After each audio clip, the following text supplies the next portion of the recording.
En esta tarde vamos a estar hablando de un tema triste, vamos a estar hablando de la tristeza.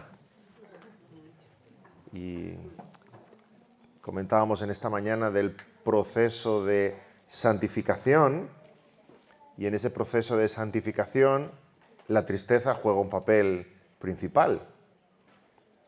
Pero hay tristezas y tristezas, ¿verdad? Yo no soy de lágrima fácil, os lo confieso. He llorado pocas veces en mi vida adulta. De niño sí.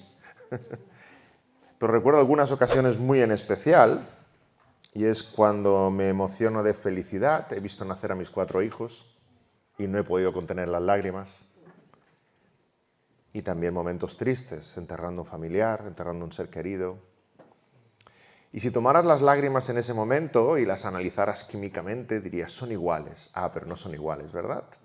Hay lágrimas y lágrimas. Hay lágrimas que se derraman delante del gozo de una nueva vida, y hay lágrimas delante de la pérdida. Hay lágrimas que anuncian vida y hay lágrimas que anuncian muerte. Y aparentemente son iguales, pero no lo son. Los corazones en ese momento son diferentes. Y hablábamos un poco de esto, que nuestras emociones en sí son expresiones de nuestro corazón. Es lo que hay en nuestro corazón lo que hace diferentes nuestras emociones. Nuestra alegría puede ser santa o no. Nuestra ira puede ser santa o no. Puede ser santa cuando nos conmueve algo que al Señor le conmueve. Cuando escuchamos de hermanos nuestros en la fe que han sido masacrados en algún país, nos llenamos de ira santa. Pero normalmente nuestra ira no es así. Nos airamos cuando no nos pasan el mando de la tele. Nuestra ira no suele ser santa. Del mismo modo hay alegría santa cuando escuchamos una buena noticia, que a mi hermano le va bien, y alegría impía cuando escuchamos que a nuestro enemigo le va mal. Y estamos delante de la tristeza y podemos hablar exactamente de lo mismo. Hay una tristeza para vida y una tristeza para muerte. Hay 2 tristezas, no todas son iguales. Os invito a abrir vuestras Biblias, 2 Corintios 7, versículos 9 y 10. 2 Corintios 7, 9 y 10. Cuando el apóstol Pablo escribe a los creyentes en Corinto, tiene muchas cosas que corregir, muchas cosas por las cuales amonestarles. En su primera carta les amonesta fuertemente, y luego en esta segunda carta expresa gozo al ver que han escuchado, se han arrepentido, pero que no se han entristecido con una tristeza según el mundo, sino con una tristeza según Dios. 2 Corintios 7, 9. Ahora me gozo, no porque hayáis sido contristados, sino porque fuisteis contristados para arrepentimiento, porque habéis sido contristados según Dios, para que ninguna pérdida padecieseis por nuestra parte. Porque la tristeza que es según Dios produce arrepentimiento para salvación, de que no hay que arrepentirse, pero la tristeza del mundo produce muerte. Ay, no sé vosotros, yo he visto aquí 2 tristezas diferentes. Son 2 tristezas diferentes y la expresión puede parecer la misma. Las lágrimas en un caso y en otro son saladas, pero el corazón no es el mismo. En primer lugar, en nuestro pasaje, el apóstol Pablo habla de una tristeza según Dios. Los corintios fueron contristados según Dios. Esta es una tristeza movida por amor a Dios, por amor a su voluntad, por el deseo de agradarle a Él. Es una tristeza que agrada a Dios porque nuestro corazón se entristece al cobrar conciencia de nuestra ofensa a Dios, de la deuda que tenemos con Él. Es una tristeza que nos invade cuando reconocemos que hemos quebrantado los mandamientos de Dios, que no hemos amado a Dios sobre todas las cosas, que no hemos amado al prójimo como a nosotros mismos, que hemos amado más bien los deleites, la comodidad, los muchos becerros de oro que tiene este mundo para ofrecernos. Hemos despreciado al hermano, hemos ofendido a Dios, hemos ofendido a la esposa, a los hijos, hemos sido egocéntricos, Entonces, cuando el Señor abre nuestros ojos, nuestro entendimiento, nos invade esa tristeza santa de reconocer que hemos transgredido la ley de Dios. Nos mueve hacia la cruz de Cristo, nos acerca hacia el perdón del Señor, buscamos en Él socorro. Pablo describe esta tristeza así: la tristeza que es según Dios produce arrepentimiento para salvación. Bendita tristeza entonces. Estas son las lágrimas que sí queremos, las que nos mueven y nos acercan al Señor. Es una tristeza que cambia nuestra forma de pensar, nuestra forma de entender, abre nuestros ojos. Hay arrepentimiento, en el griego metanoia, hay cambio en nuestra mente. Nos conduce a la salud de nuestras almas porque reconocemos nuestra enfermedad y nos acerca a la medicina, que es Cristo. Esta es una buena tristeza. Por eso Pablo la llama así, la tristeza según Dios. Produce arrepentimiento, lleva a la vida. Además, destaca el apóstol que esta es una tristeza de la cual no hay que arrepentirse. Lo vemos también en nuestro pasaje. Es una tristeza que nos deja al final con una limpia conciencia. Nos lleva a la paz con Dios, nos lleva a una esperanza, sin remordimientos. Trae descanso. Ahora bien, el pasaje en el que estamos nos habla de otra tristeza, todo lo contrario, la tristeza según el mundo. Esa tristeza sí deja remordimientos, deja una mala conciencia. Es una tristeza de la cual quisieras arrepentirte, una tristeza que ensucia, que estorba. Es una tristeza según el mundo, porque es una tristeza que nos invade cuando las cosas no nos salen bien, cuando no nos salimos con la nuestra, cuando nos ofendemos a nosotros mismos, cualquier cosa que eso quiera decir, cuando no conseguimos lo que queremos, cuando las cosas no salen como se supone, cuando no me consideran como yo merezco. Es la tristeza del estudiante que ve que su compañero ha sacado mejores notas que él. Es la tristeza de un marido infiel que ha sido descubierto. Es la tristeza de aquel al que le ha salido mal la jugada. La tristeza del que siente vergüenza personal. Pero nos dice la palabra que esta tristeza lleva a la muerte. Muerte en un sentido cotidiano, porque trae destrucción. Muerte en un sentido eterno, porque nos aleja de Dios. No es una tristeza que nos acerque a Dios. Es una tristeza egocéntrica. Es la tristeza que nos lleva a preguntarnos ¿por qué a mí? ¿Por qué tengo esto? ¿Por qué a los demás les va mejor? ¿Por qué hago lo que hago? ¿Por qué no cambio? ¿Por qué he de vivir esta situación? ¿Por qué no me ayudan? ¿Por qué Dios no hace nada? En esta familia no me quieren, este pastor no se preocupa por mí, en esta iglesia no hay amor, etcétera, etcétera. Es tremendamente peligroso, hermanos, caer en ese otro tipo de tristeza, esta tristeza según el mundo, esta tristeza que nos lleva a la destrucción. Hermanos, hemos de honrar a Dios con nuestra tristeza de estar movida por aquello que agrada a Dios, y nuestra tristeza nos ha de acercar a Dios. Nuestra tristeza pertenece a Dios, no nos pertenece a nosotros. A veces incluso hay épocas difíciles en nuestra vida, estamos sumidos en la tristeza y lo que hacemos con nuestra tristeza es reclamar la atención de los demás. No lo usamos para gloria de Dios, lo usamos para nuestra propia gloria. ¿Habéis visto los niños jugando en el parque? Los que sois papás, están jugando, se están divirtiendo, corren, ¿verdad?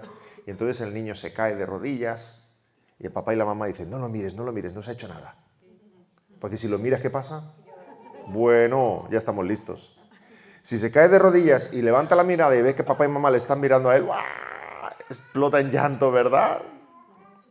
Ahora, si se gira a papá y mamá están conversando, haciendo cualquier cosa, se sacude la tierra de las rodillas y sigue jugando.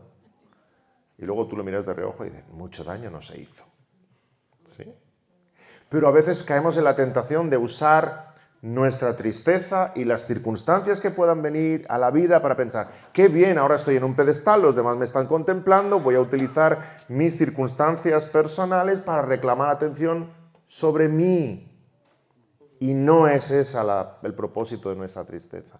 En nuestra tristeza hemos de poder y querer glorificar al Señor, no a nosotros mismos, a su servicio.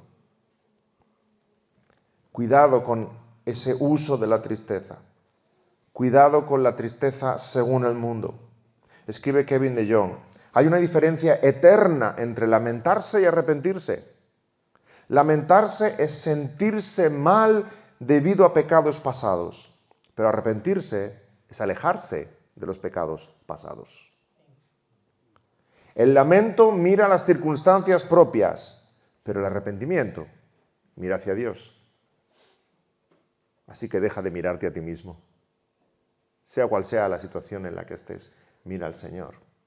Aún Job, en medio de su lamento, no lo utiliza sino para alabar el nombre del Señor. Sabe que las miradas están puestas sobre él, pero ¿qué hace? Usa ese momento de tristeza para glorificar al Señor delante de sus amigos, delante de su esposa. Jehová dio, Jehová quitó, sea el nombre de Jehová bendito. Sea el nombre de Jehová bendito. Hay dos tristezas, como hay dos lágrimas, las que vertimos en un nacimiento y las que derramamos en un entierro. Una tristeza anuncia vida, otra tristeza anuncia muerte. Hay la tristeza de Judas y hay la tristeza de Pedro. ¿O no lloraron amargamente los dos? Lloraron amargamente los dos. Judas se sintió mal por lo que había hecho, estaba triste, con una tristeza según el mundo, fue al Sanedrín a devolver el dinero, le rechazaron, echó las monedas al suelo, no entendía cómo podía haber hecho tal cosa y su tristeza le llevó a acabar con su vida. Era una tristeza que conducía a muerte, una tristeza vacía de esperanza, una tristeza que alejaba de Dios. Pedro también negó al Señor. Pedro también estuvo triste, abatido, lloró amargamente, negó al Señor en el patio de Caifás, pero su tristeza era según Dios. Se arrepintió de corazón, lloró amargamente, buscó el perdón de Cristo y le siguió hasta su muerte. Pedro dijo: aún esto, mi Señor tendrá misericordia como para perdonarme. Hubo fe en Pedro y se acercó al Señor y en efecto hubo perdón en el Señor Jesús. Porque la tristeza que es según Dios produce arrepentimiento para salvación, pero la tristeza del mundo produce muerte. La pregunta es, mi hermano, ¿cuál de las dos tristezas quieres tú que abunde en tu vida? ¿Cuál de las dos tristezas quieres que abunde en tu vida? Y eso es fundamental para el tema que tocábamos esta mañana, la santificación. ¿Con qué arrepentimiento te arrepientes? ¿Con qué arrepentimiento te arrepientes? Busquemos la tristeza según Dios, que produce vida. Dos consejos prácticos importantes en este punto. En primer lugar, no excuses tu pecado. No excuses tu pecado. Encontramos 1000 maneras de excusar nuestra conducta para aquello que Dios llama pecado. Pero mientras excuses tu pecado, no verás su gravedad, no buscarás arrepentirte, no encontrarás alivio en el perdón del Señor Jesús. No lo llames error. Si es un pecado, llámalo pecado, no le llames error. Y nos encanta llamar error a nuestro pecado, porque nos libera de todo peso moral, ¿verdad? Un error es equivocarse.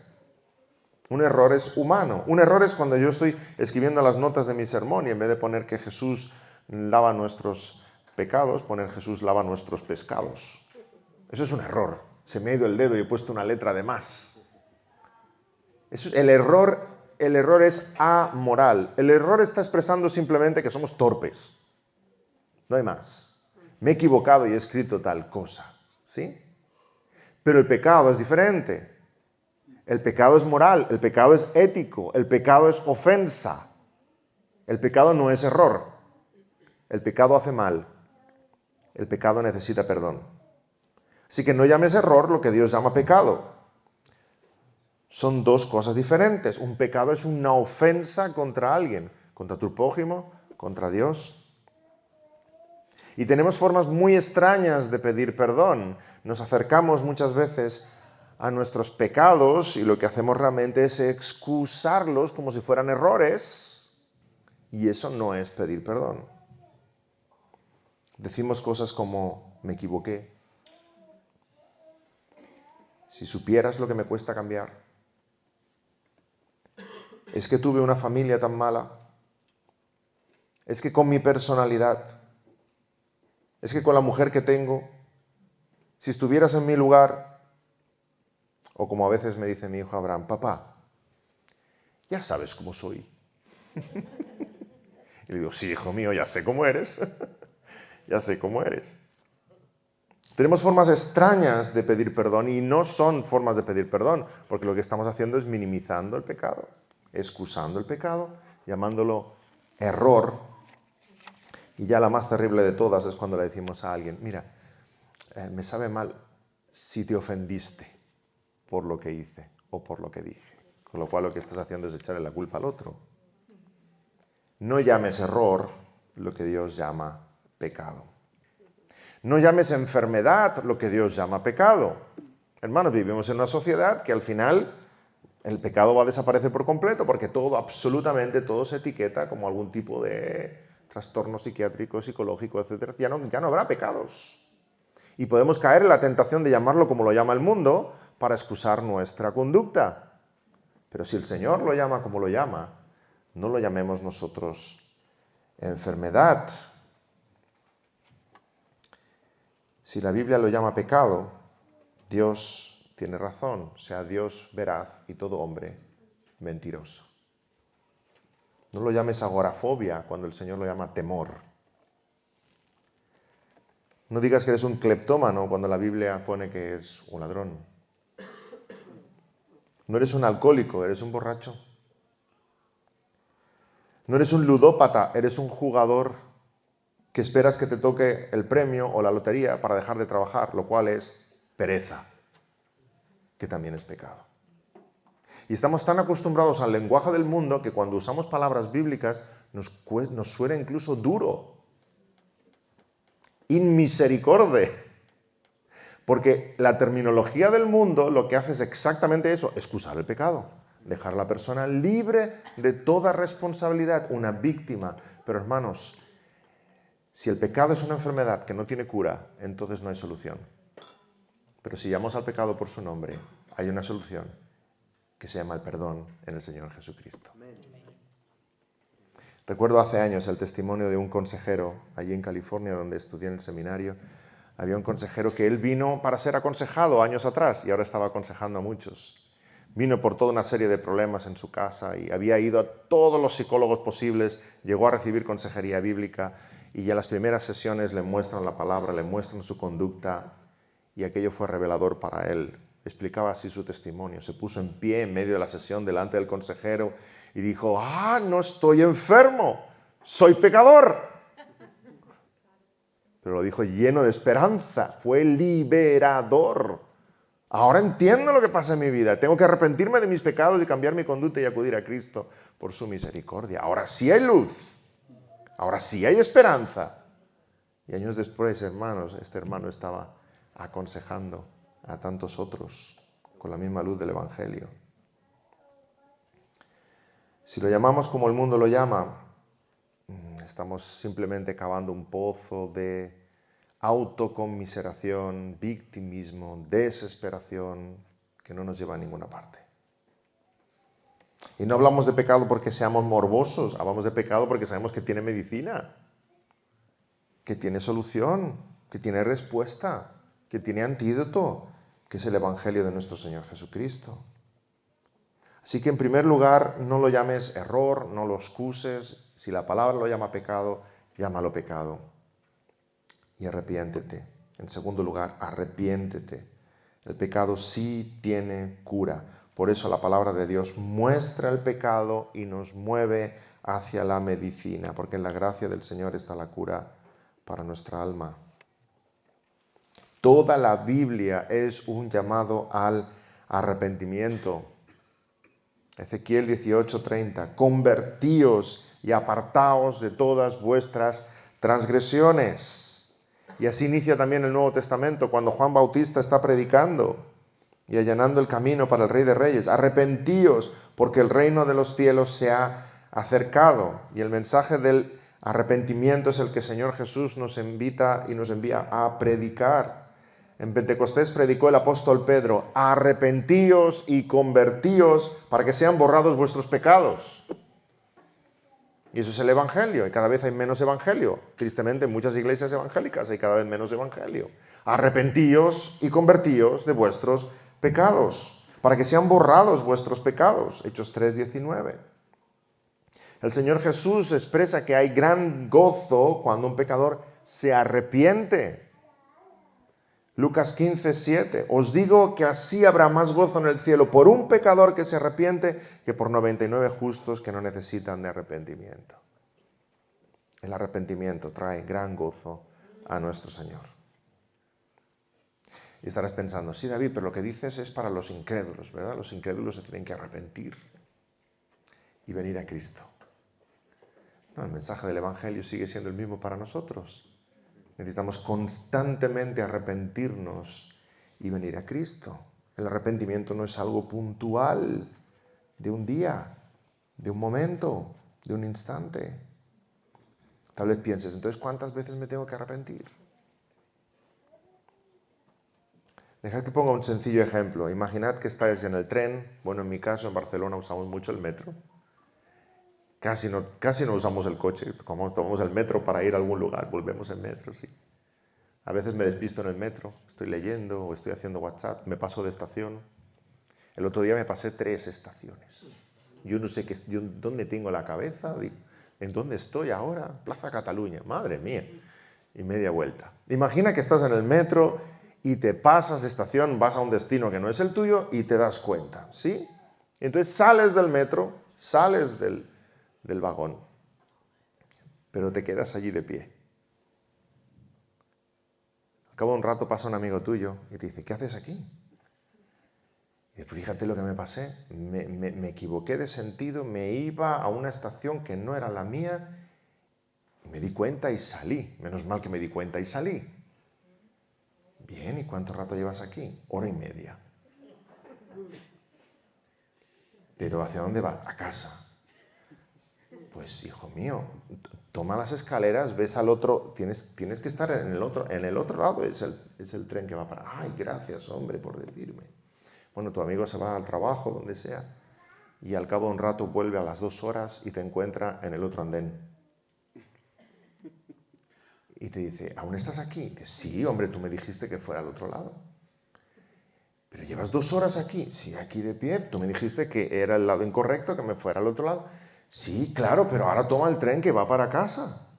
Mira, cuando llegue, tu amigo ya un poco desesperado, ¿verdad? Dice, un poco cortito. Cuando llegue tienes que meterte y ir a tu estación. Mira, tu estación, te lo apunto, es esta. Y entonces sales.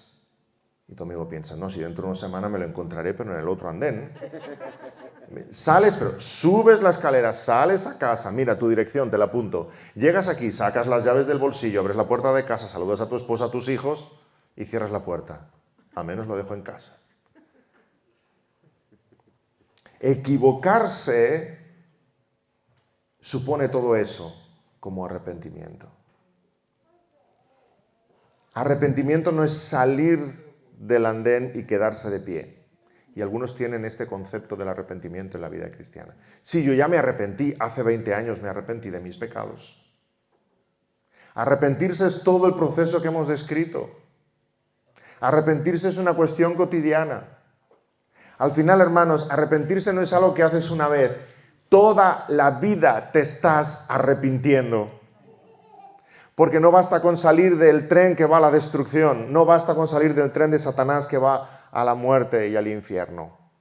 Y subir al del Señor Jesucristo. Hay que llegar a casa. Hay que llegar a buen puerto. Cada día, cada instante, cada momento, cada pensamiento, cada decisión, cada emoción, grande y pequeña, es en la vida del cristiano arrepentimiento. No es un acto puntual, no es algo de un minuto. El viajero que cambia de dirección no cambia solo cuando baja del tren, cambia de dirección cuando sube al otro tren, cuando toma su asiento, cuando sale en la estación correcta, cuando sube por las escaleras, cuando sube a su casa.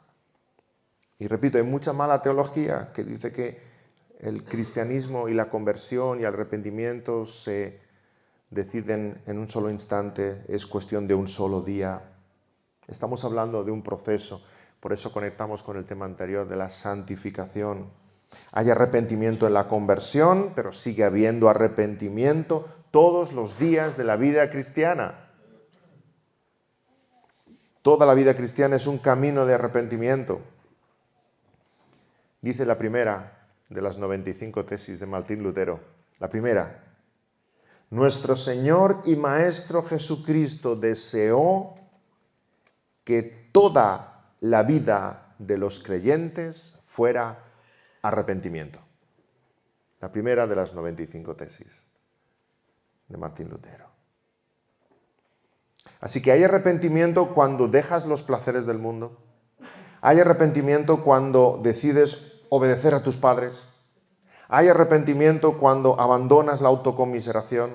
Hay arrepentimiento cuando tratas a tu esposa como Cristo a la iglesia. Hay arrepentimiento cuando dominas tu lengua y dejas de criticar. Hay arrepentimiento cuando aprendes a controlar tu ira. Hay arrepentimiento cuando dejas de buscar consuelo en el dinero. Hay arrepentimiento cuando dejas de pensar que te quieres morir si no encuentras un novio. Hay arrepentimiento cuando no haces lo primero de tu vida, el trabajo, los estudios, sino el Señor. Hay arrepentimiento cuando abandonas el prestigio, la fama. Hay arrepentimiento cuando aprendes a llenar tu alma de Cristo. Y eso es toda la vida. Toda la vida nos estamos arrepintiendo, continuamente. Desde el momento de nuestra conversión, todos los días de nuestra vida. Tomamos nuestra cruz y seguimos al Señor. Y aprendemos a deleitarnos en Él más y más. Quisiera ilustrar lo que hemos estado viendo, estas dos tristezas. Dejadme que os comparta dos pasajes bíblicos donde vemos muy claramente estas dos tristezas. ¿Sí? El primero es en el libro de Jonás. Tenemos a Jonás y los ninivitas, un tremendo ejemplo. Jonás capítulo 3 y capítulo 4. Dios trata ahí de una forma muy especial con Jonás. Y vemos ahí la ira y la tristeza de Jonás. Jonás, os invito a leer el libro, es un libro de emociones muy fuertes. Todo lo que pasa es muy fuerte en Jonás. Se alegra grandemente, si pudiéramos subrayar en la Biblia cuando aparece grandemente, se alegra grandemente, se entristece grandemente, todo es muy grande. Pero lo que mueve la tristeza de Jonás, lo que mueve la ira de Jonás, lo que mueve el gozo de Jonás, está lejos todo de la voluntad de Dios. Qué desastre de profeta. Predicador malhumorado, desganado, profeta en servicios mínimos. Se dice que Nínive era ciudad de 3 días de camino y él entra un día de camino. Entra en el centro, predica el peor sermón del mundo, el peor del mundo. En 40 días Nínive será destruida. En hebreo es más corto todavía, son apenas 4 palabras. 40 días Nínive destruida. Y se va de la ciudad. Ese es Jonás, el antiprofeta, ¿verdad? Todo el mundo, en el libro de Jonás, todo el mundo obedece al Señor. Los marineros se arrepienten y claman al cielo, los ninivitas también, y adoran al Señor. El gran pez es enviado, la calavecera crece, el gusano pequeño cumple su función, todo el mundo obedece a Dios, menos el profeta. Es simplemente espectacular. Y este Jonás, que nos parece casi una caricatura de cada uno de nosotros, es casi un cómic de nuestro propio corazón. No sabemos si reír, llorar, ¿qué hacemos con este profeta? Pero al final está reflejando lo que es nuestra propia alma. Está allí, no ama a Dios porque no quiere obedecer, no ama a los ninivitas, pues está esperando que caiga fuego del cielo y los destruya, ¿verdad? Se sienta en el desierto viendo la ciudad, solo le faltan las palomitas para esperar a que caiga el juicio. Le da el sol y Dios tiene misericordia de él y hace crecer una calabacera. y Jonás se alegra grandemente. Ah, mira, en eso sí encuentras gozo. Entonces, cuando Dios envía un gusano y mata la planta y se seca, se entristece grandemente. ¿Y cómo acaba el libro de Jonás, verdad? Con esa pregunta, ese final abierto. ¿Tanto te entristeces por una calabacera que tú no sembraste ni hiciste crecer? ¿Y yo no he de tener compasión de toda esta ciudad? Esa pregunta abierta nos la deja el Señor a nosotros. ¿Qué es lo que te alegra? ¿Qué es lo que te entristece? Y Jonás, que nos parece chistoso, es un reflejo de nuestro propio corazón. Nos alegra grandemente la calabacera que el Señor acaba de dejar caer en nuestra vida por su misericordia y bondad. Y nos entristece grandemente porque desapareció la calabacera de nuestra vida. Pero es una alegría y una tristeza centrada en nosotros mismos. No es movida por aquello que mueve el corazón de nuestro Dios. La calabacera, hermanos. La calabacera es la que produce grandes emociones. Y la calabacera en tu vida será cualquier bendición que el Señor haya traído, cualquier bendición que el Señor se haya llevado. Eso es la calabacera. Y la calabacera es la fuente de todos nuestros males. La calabacera. Porque amamos más la calabacera que a Dios y más la calabacera que al prójimo. Y los mandamientos son dos. Amarás al Señor tu Dios sobre todas las cosas. Amarás a tu prójimo como a ti mismo. No a la calabacera. Pero nosotros amamos la calabacera más que todas las cosas. Y todos nuestros males vienen porque amamos la calabacera. Y nos llenamos de ansiedad. ¿Y si mañana no está la calabacera? ¿Y si no me da sombra la calabacera? Nos llenamos de obsesión. Voy a regar otra vez la calabacera. Voy a ver que esté bien cuidada la calabacera. Voy a ver que nadie toque la calabacera. Nos llenamos de paranoia. Uy, aquellos me quieren robar la calabacera. Yo les veo que están merodeando, se acercan. Eso es un complot para quitarme la calabacera. De adicción. Yo no salgo de debajo de mi calabacera. O sea, esta sombra yo la quiero disfrutar las 24 horas. Yo de aquí no me muevo. Nadie me saca de debajo de mi calabacera. De depresión, que es lo que le pasó a Jonás. Me muero si se muere mi calabacera. Y justo es lo que pasó. Dios envió un pequeño gusanito. No tenía nombre, pero le podemos llamar providencia. Mordió la raíz de la calabacera y se secó. Igual como vino, se fue. Y si has hecho de la calabacera el centro de tu corazón, cuando la calabacera ya no está, no quieres vivir. Y es lo que pasó con Jonás. Le estaba pidiendo a Dios que le quitara la vida. ¿Por qué? Porque había muerto la calabacera. Hermano, ¿qué es lo que tienes en el trono de tu corazón? ¿Qué es lo primero? Sin lo cual no podrías vivir. Como cristianos, solamente si Dios dejara de existir no desearíamos la existencia. Pero Él es el eterno, el inmutable, indestructible. Que no pronunciemos nunca esas palabras, que no queramos dejar de vivir por ninguna razón.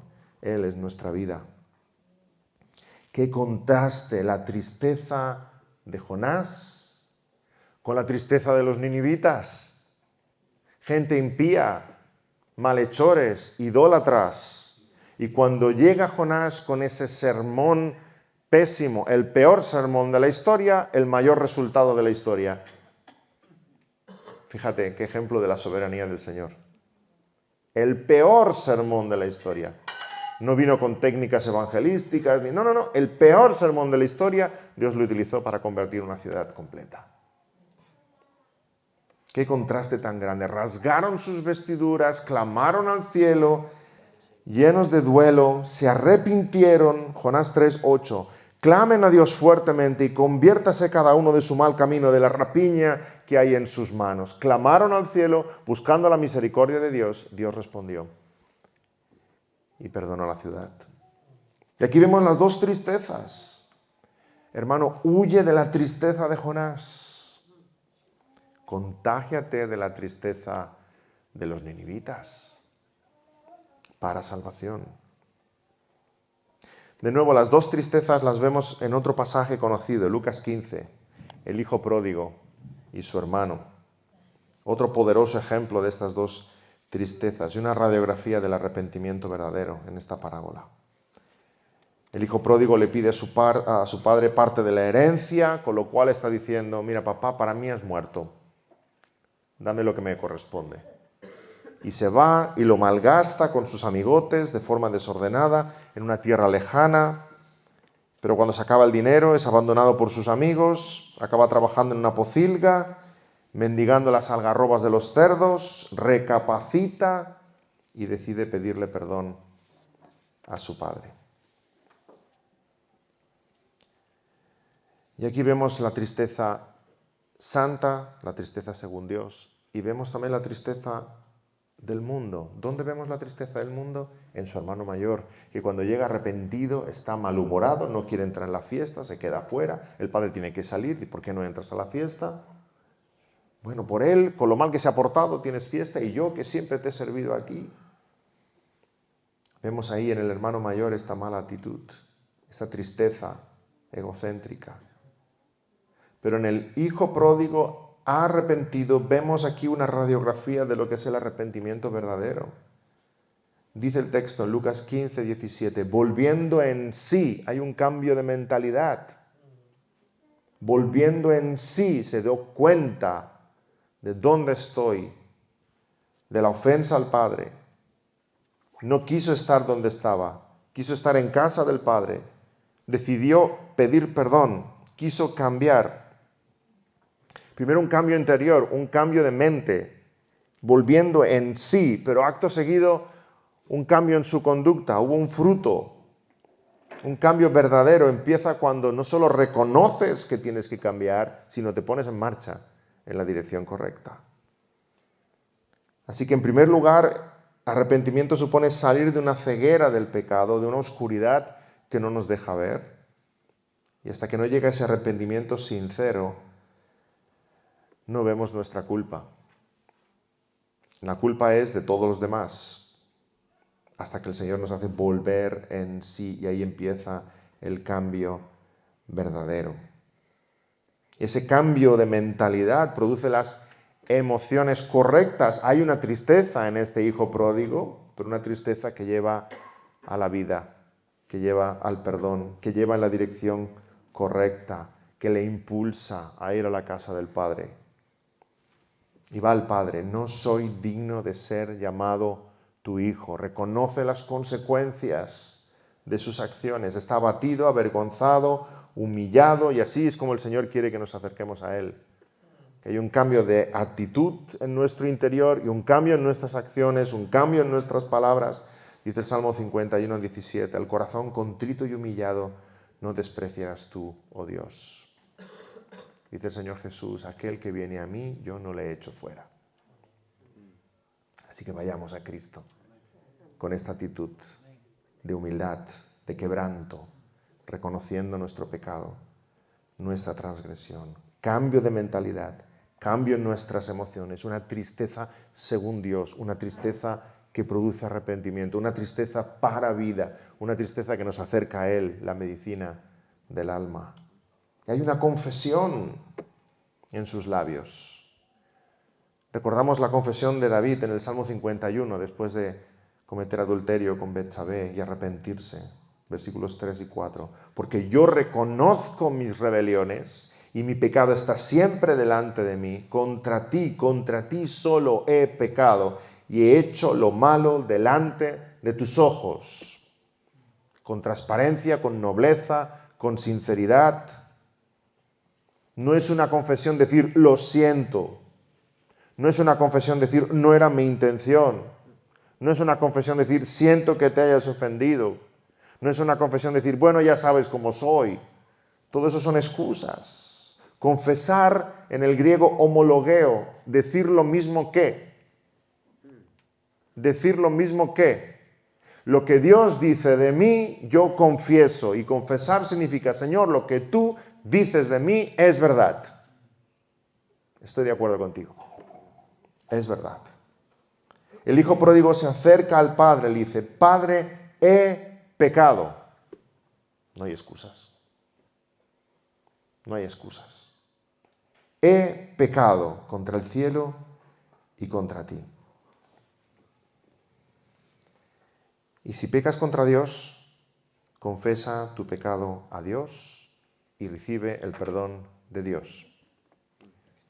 Si has pecado contra tu prójimo, confiesa tu pecado a tu prójimo y recibe el perdón de tu prójimo. Porque al final eso es el resumen de la ley y de nuestra conducta. Amarás al Señor tu Dios en todas las cosas, amarás a tu prójimo como a ti mismo. Por tanto, es las dos formas en las que puedo transgredir la ley. Si peco contra Dios, pido perdón a Dios, recibo perdón de Dios. Si peco contra mi hermano, recibo el perdón de mi hermano. Y es a él a quien lo tengo que confesar. ¿Por qué digo esto? Porque no hay tal cosa como perdonarse a sí mismo. Estamos tan bombardeados por la psicología de nuestro tiempo que lo utilizamos de forma cotidiana, ¿verdad? No hay tal cosa. El hijo pródigo no va compungido y dice, ay padre, ya le he pedido perdón al Señor y ahora te pido perdón a ti, pero ¿sabes qué? Es que no me puedo perdonar a mí mismo. Vuelvo a la pocilga. No existe tal cosa como el perdón a uno mismo.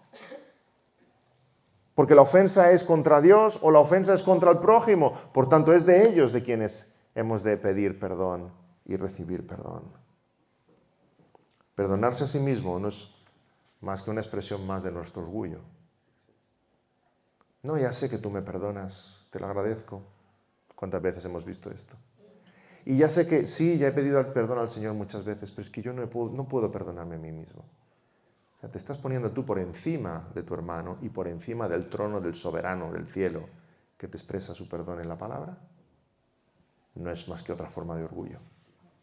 No hay más. Así que si hay arrepentimiento, si hay una tristeza según Dios, si hay una confesión sincera, necesariamente eso nos tiene que llevar a un fruto de arrepentimiento en nuestra vida. Juan el Bautista también decía, arrepentíos, haced pues frutos dignos de arrepentimiento.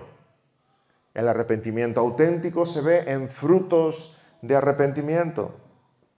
Si es sincero, el hijo pródigo dijo, iré a mi padre, y fue y le dijo, y se humilló y confesó su pecado.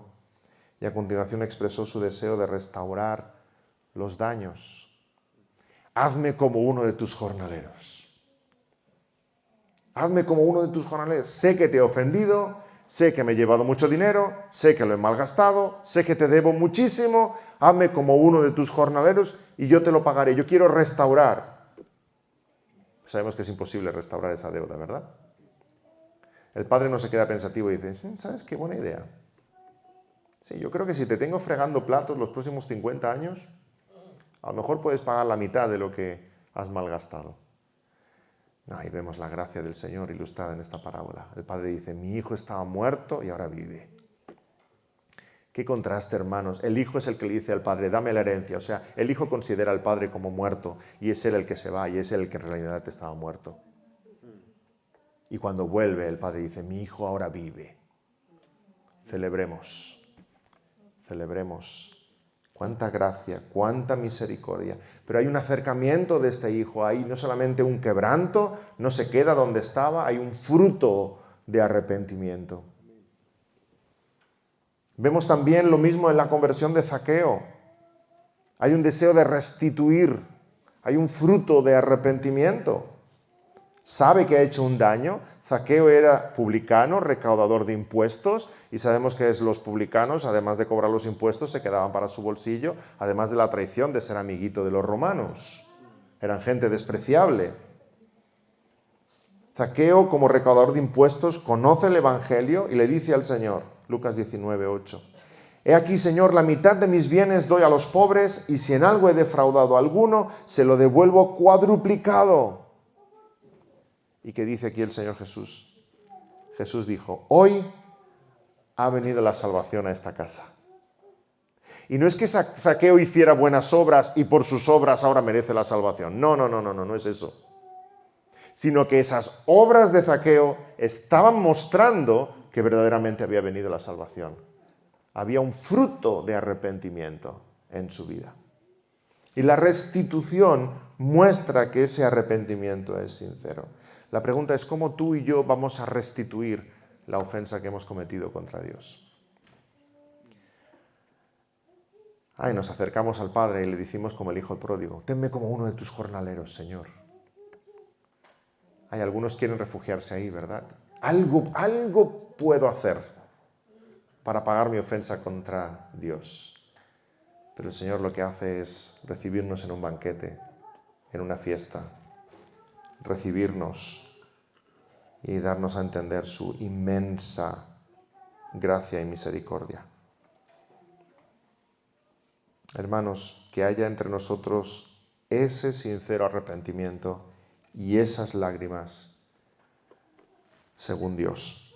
Que el apóstol pudiera escribirnos y decirnos lo mismo que dijo a los corintios. Ahora me gozo, no porque hayáis sido contristados, sino porque fuisteis contristados para arrepentimiento, porque habéis sido contristados según Dios, porque la tristeza que según Dios produce arrepentimiento para salvación. Esa tristeza sí la queremos. ¿No es fascinante pensar que podemos estar tristes pero gozosos? ¿Que podemos estar llorando pero llenos de alegría? Sí, hermanos, si el Sermón del Monte el Señor lo dice claro, empieza así las bienaventuranzas. Bienaventurado significa feliz. Y la primera de las bienaventuranzas es felices los que lloran. Felices los que lloran. Esos somos nosotros, con estas lágrimas llenas de gozo que anuncian vida, porque sabemos de la distancia entre Dios y nosotros, de la fealdad de nuestro pecado, pero sabemos que Él es la medicina, que somos pecadores, pero Él es misericordioso y nos recibe en su presencia, porque ellos recibirán consolación. Y cuando lleguemos a la ciudad celestial, allí Dios enjugará toda lágrima de los ojos de ellos. Amén. Oremos. Señor, danos de esta tristeza, que nuestros ojos estén llenos de estas lágrimas santas, lágrimas que brotan de nuestros ojos porque vemos nuestra ofensa contra ti, vemos la distancia que hay entre el cielo y la tierra, vemos nuestra condición, lágrimas de gozo porque vemos tu misericordia, tu bondad, cómo nos recibes como el Padre amoroso de esa parábola. Sales a nuestro encuentro, nos abrazas, nos perdonas, nos vistes de justicia, Señor, y pones un anillo en nuestra mano y nos lavas de nuestras culpas. Gracias, Señor, por esas lágrimas, porque somos bienaventurados al llorar con ellas, acercarnos a ti, y gracias por tu misericordia al recibirnos. Que sea este el arrepentimiento que veamos en nuestros corazones.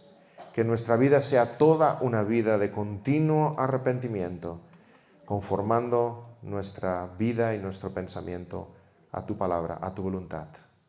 En el nombre del Señor Jesús. Amén.